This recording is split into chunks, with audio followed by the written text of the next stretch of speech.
The Roman Empire, between 500 BC to 400 AD, the classical world was the cradle of European civilization. If Greece shaped Europe's culture, Rome laid its practical foundations. Throughout Rome's mighty empire, science was applied for utilitarian ends, from underfloor heating to watermills, aqueducts and an impressive road network. Rome bequeathed to posterity its efficient administration, codified laws, widespread literacy and a universally understood language. It also adopted and spread Christianity, for which it provided the institutional base. The city of Rome developed in the 7th and 6th centuries BC from a number of settlements spread over 7 low, flat-topped hills, ruled by kings until about 500 BC. It then became a republic governed by 2 annually elected consuls and an advisory body, the Senate. Around the same time Rome defeated the tribes in the surrounding area and gradually expanded through Italy. In the Latin War,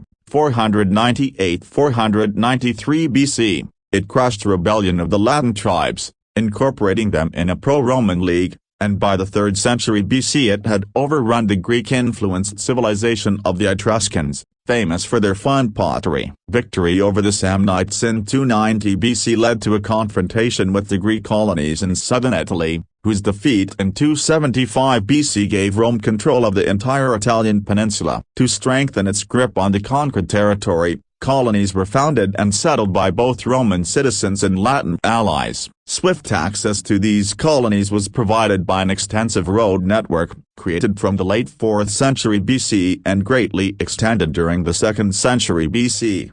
The expansion beyond Italy. The first confrontation outside Italy was against the Carthaginians, who saw their commercial interests in Sicily threatened by Rome's expansion. During the 3 Punic Wars, 264–241, 218–201, 149–146 BC, Rome seized territory formerly held by the Carthaginians, Sardinia, Corsica, Spain and the tip of northern Africa, but also suffered its worst defeats. In 218 BC the Carthaginian general Hannibal crossed the Alps and obliterated the Roman army at Lake Trasimene, 217 BC, and at Cannae, 216 BC. To withstand the Carthaginians, Rome had constructed its first fleet around 260 BC and became a maritime power with control over a Mediterranean empire that incorporated the former Hellenistic kingdom of Macedonia, pages 40–43, from 148 BC and Pergamum from 133 BC.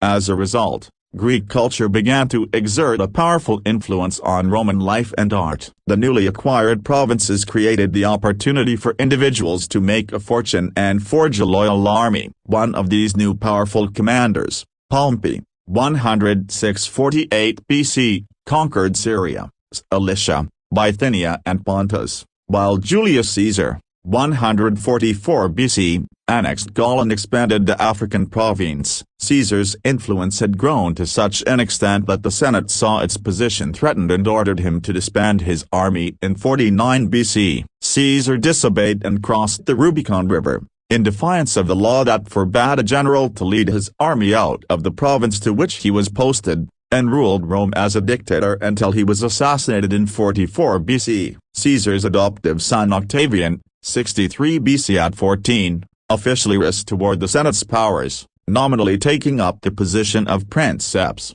first citizen, while gradually increasing his authority. In 27 BC he was awarded the title Augustus, revered one, and this date is usually taken as the start of the imperial period. Augustus's reign brought a period of peace and stability, the so-called Pax Romana, which would last until AD 180. His main military efforts were aimed at creating a fixed and easily defensible border for his empire. Augustus conquered the entire area up to the river Danube, which, together with the river Rhine, formed his northern border. In the east the frontier was less well defined and was controlled more by political means, such as alliances with neighboring kingdoms. Augustus also annexed Egypt, Judea and Galatia and reorganized the legions left by his predecessors, keeping a firm grip on those provinces that required a military presence by awarding them the status of imperial province. The emperor himself appointed the governors for these provinces,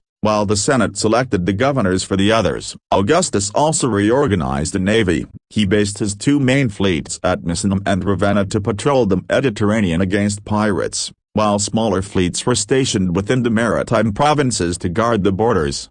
The Roman trade flourished under Augustus's rule. The military infrastructure such as sheltered harbors, lighthouses and roads greatly benefited commercial activity, and the presence of Roman soldiers in faraway provinces further encouraged long-distance trade. Gradually, however, the provinces became economically independent. They started to export their own products and eventually, during the 3rd century, began to deprive Rome of its export markets.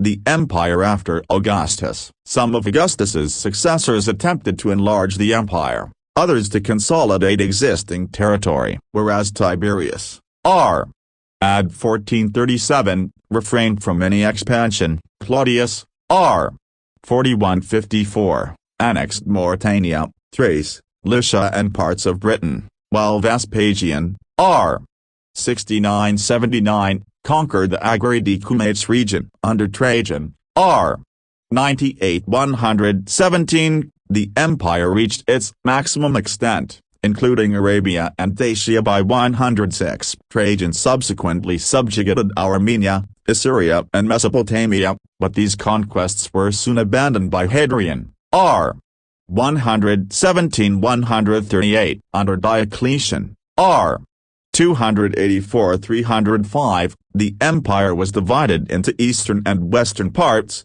each ruled by an Augustus, while the provinces were replaced by a massive new bureaucracy and the army was greatly extended. However, the resignation of Diocletian in 305 was followed by chaos, out of which, in 312, Constantine, 306-337, emerged victorious in the west. In 324 he reunited the empire and made Christianity the official religion, and in 330 he established a new capital at Constantinople. Following his death in 337 the empire was divided and reunited several times before it was permanently split in 395. The sacking of Rome by the Visigoths signaled the end of the Western Empire to the east. The empire was to continue in the guise of the Byzantine Empire until 1453.